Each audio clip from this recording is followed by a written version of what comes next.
ಬನ್ನಿ friends, vegetable salad ಮಾಡುವ ವಿಧಾನ ತೋರಿಸ್ತೀನಿ. ನಾನಿಲ್ಲಿ half bowl carrot, half bowl lettuce, half bowl broccoli, half bowl baby corn, ಹಾಗೆಯೇ ಹಾಫ್ ಬೌಲ್ ಬೀನ್ಸ್ ತಗೊಂಡಿದ್ದೀನಿ.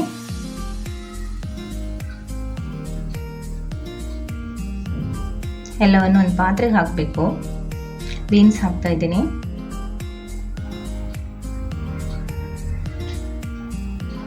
ನಂತರ ಬ್ರೊಕೊಲಿ, ನಂತರ ಬೇಬಿ ಕಾರ್ನ್, ಕ್ಯಾರೆಟ್ ಆ್ಯಡ್ ಮಾಡ್ತಾ ಇದ್ದೀನಿ. ಒಂದು ಸಣ್ಣ ಗ್ಲಾಸ್ ನೀರು ಹಾಕ್ತಾ ಇದ್ದೀನಿ. ಸ್ವಲ್ಪ ನೀರು ಸಾಕಾಗುತ್ತೆ.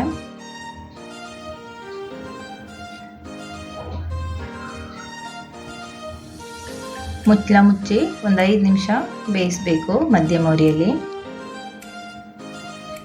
ಒಂದು ಅರ್ಧ ಸ್ಪೂನ್ ಕಲ್ಲುಪ್ಪು ಹಾಕ್ತಾ ಇದ್ದೀನಿ.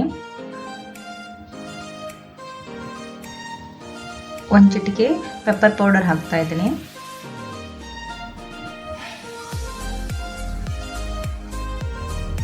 ಕೊನೆಯಲ್ಲಿ ಲೆಟ್ಯೂಸ್ ಹಾಕ್ತಾ ಇದ್ದೀನಿ.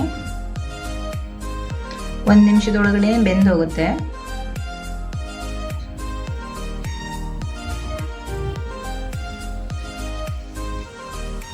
ಕೊನೆಯಲ್ಲಿ ಒಂದು ಅರ್ಧ ಸ್ಪೂನ್ ಆಲಿವ್ ಆಯಿಲ್ ಆ್ಯಡ್ ಮಾಡ್ತಾ ಇದ್ದೀನಿ. ಆಲಿವ್ ಆಯಿಲ್ ಆಪ್ಷನಲ್, ಬೇಕಿದ್ರೆ ಹಾಕ್ಬೋದು, ಬೇಡ ಅಂದರೆ ಬೇಡ. ನೋಡಿ ಫ್ರೆಂಡ್ಸ್, ವೆಜಿಟೇಬಲ್ ಸಲಾಡ್ ರೆಡಿ.